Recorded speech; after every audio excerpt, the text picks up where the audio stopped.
इसको बहुत मंचों पर पढ़ा गया है, आकाशवाणी से पढ़ा गया है, लोग पसंद करते हैं। वो शुरू करता है कि चकचोनहरी चाची कहत रहल नस्कट खटिया दुखदाई हो, बतकट मेहरारू अगर मिलल तो रचको नहीं भलाई हो। गरगोइड़े खेती बारी हो, पीठी पर भकुआ भाई हो, तो जाने अपने पूर्वज का बिगड़ल कुछ कर्म कमाई हो। सुधई बुधई दोनों भाई में प्रेम रहल, खूब पटत रहल, ये जहाँ रहल संतुष्ट रहल, जेहन जांगर से खटत रहल।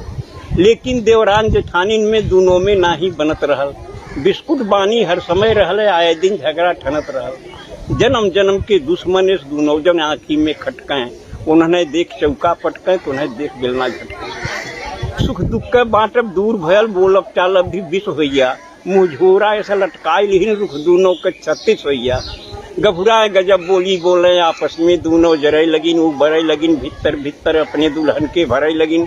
भाई इनके पावन रिश्ता में दोनों मिल गजब गिराई दीन, और दिन रात कान फूकत फूकत पानी में आग लगाई दी। हाँ, ताना तानी में बात बढ़ल, फिर भाइन में खटपट होइया, कुछ बनल गिरस्ती बिगड़ गई, खेती बाड़ी चौपट होइया। सुतहा रुपया कर्जा लेके छोटकऊ जने परदेश भगेन, बोझा ढोवे क मजदूरी कुछ एहर ओहर के करे लगेन। कम पढ़ा लिखा बुधई गंवार का काम मिले कोयलारी में, 12 घंटा टोकरी ढोए और कोयला बोझे लारी में। करिखा हो गया कपड़ा लगता, सज्जे शरीर करियाई गई, अगली पछली कुल सुझे लाग, मोहर रे सकल हेराई गई। वह दिना बेचारू बुधई ते जाने बिल्कुल बौराई गैन। रचना तब की है जब मोबाइल नहीं था। जी जी। वह दिना बेचारू बुधई ते जाने बिल्कुल बौराई गैन, जब दुई दुई बैरन चिट्ठी एक कई दिन घर से पाई गैन। तो पहली चिट्ठी मेहरारू के पहली भेजा था, वो पहली चिट्ठी मेहरारू के दूसरी माई के हाथे से। देखिए, कविता के संस्कार को संभालने के लिए इसमें थोड़ा परिवर्तन किया है, जबकि परिस्थितियां बदल गई हैं। तो पहली चिट्ठी मेहरारू के दूसरी माई के हाथे से, पहली गोरे के तरे धरन दूसरी लगायन माथे से। माँ की चिट्ठी का जवाब दिया, कुल पढ़ पढ़ाई के जान समझ लिख के समझायन माई के, जिक्रे कर्जा से आज तलक बा दुनिया में भरपाई की। लिखता है कि प्रणाम हजारन बार कहीं तोहरे चरणन में हे मैया, जुग जुगती दुगनो चुक जाई तोहरे वर्णन में हे मैया। विज्ञान बढ़ल बा यह युग में कुछ नई नई अजगुत के, धरती का मनई कल पुर्जा से चांद तलक पहुंचाई दे, पर लाल लहू के श्वेत दूध अभी तक नहीं बना सका। विज्ञान और टेक्नोलॉजी नहीं पाई, पर लाल लहू के श्वेत दूध अभी तक नहीं बना सका। माई के कारिस्तानी से विज्ञान न आगे जा सका। तो माई रे तोरे असीसन से जांगर जिंदगी भरपूर रही, प्रफुल्लित रहब रन में बन में दुख और दरिद्र दूर रही। तोहरे पूजा तोहरे तप से खुशहाल हमार शरीर रही, विश्वास की हूँ तोहरे दूधे का कायम ही तहरीर रही। अरदास अंत पे बा मैया तू तनिक करेजा मोट की हूँ, आशीष देत की बेटवा के तू मापन आंसू पहुँच गए। फिर दूसरी बात जिसके लिए पूरी बात कही गई है कि फिर मेहरारू के लिखें, फिर मेहरारू के लिखें तो के चाही गहना सोना चानी, कंघी दर्पण चोटी चप्पल चोली चौकस चूनर धानी। पाती से पता लगल हमके ते हमरे बिना उदास रही, ना खात ही दाना पानी ते हरदम गारत आस रही। तो सीता हरण सुने होगी पंडित से कथा रामायण में, बिरहा चैता कजरी सोहर सावनी लावनी गायन में। जब पंचवटी में सीता के रावण धैलेस बरजोरी से, सीता का आंस बहे जैसे पानी बरखा के ओरी से। तब रावण बोलल है सीता, सीता को रावण पकड़ता है, रोने लगी। रावण ने कहा रो रही हो सीते, दशरथ के भंडार में बड़ा सोना चांदी था, जनक के पास भी सोने चांदी की कोई कमी नहीं थी, लेकिन तुम्हारी पति के प्रति निष्ठा अविचल थी, अटल निष्ठा थी, इसलिए तुमने सोने चांदी की तरफ देखा नहीं, राम के साथ चली आई। और वह राम तुम्हारे साथ तब तक रहा सीता जब तक सोने चांदी से तुम्हारा मोह नहीं जगा था। आज माया के सोने पर रोल्ड गोल्ड पर तुम्हारा मोह जग गया तो राम छूट गया। और जब सोने का ही सवाल अहम है तो चल लंका जहाँ सोना ही सोना है। कौन सी गलती किया था। जब पंचवटी में सीता के रावण धैलेस बरजोरी से, सीता का आंस बहे जैसे पानी बरखा के ओरी से। तब रावण बोलल हे सीता, जब भयल राम बनवास रहल, दशरथ के महल अटारिन में सोनन का हास विलास रहल, लेकिन ना मोह भयल तोहके तब राज और राजधानी पर, तू लात मार के चली आऊ दशरथ के सोना चानी पर। तब पति का प्रेम मिलल सच्चा, कंडीशन थी। तब पति का प्रेम मिलल सच्चा, विश्वास राम में बना रहा, सोना का सूरत दूर रहल, विश्वास पति में घना रहा।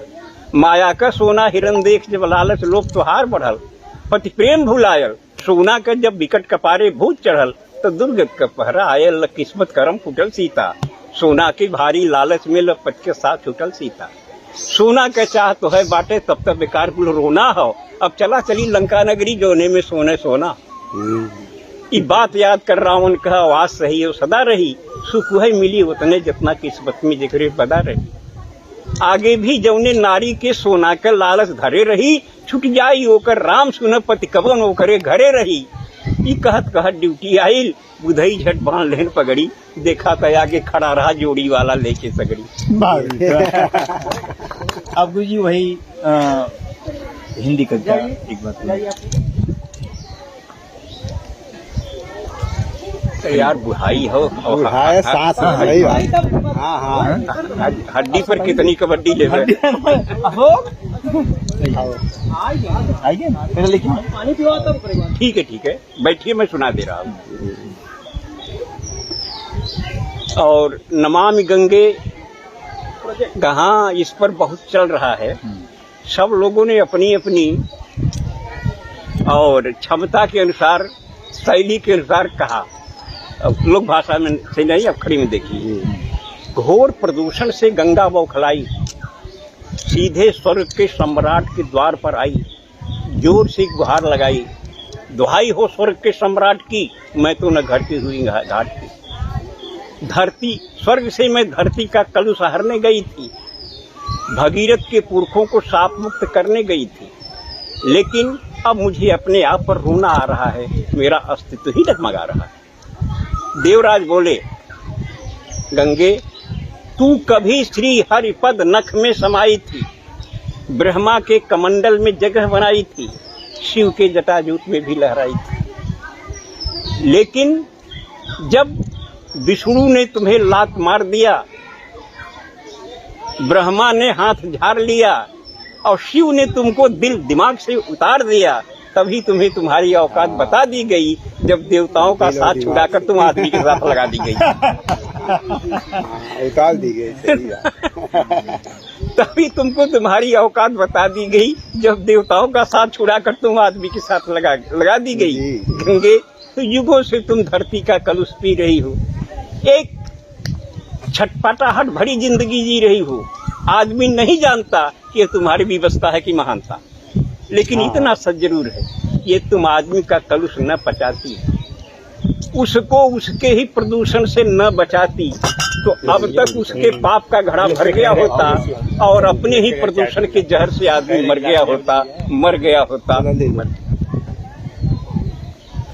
कैसा रहा ये? बहुत अच्छा गुरुजी। ए बेटा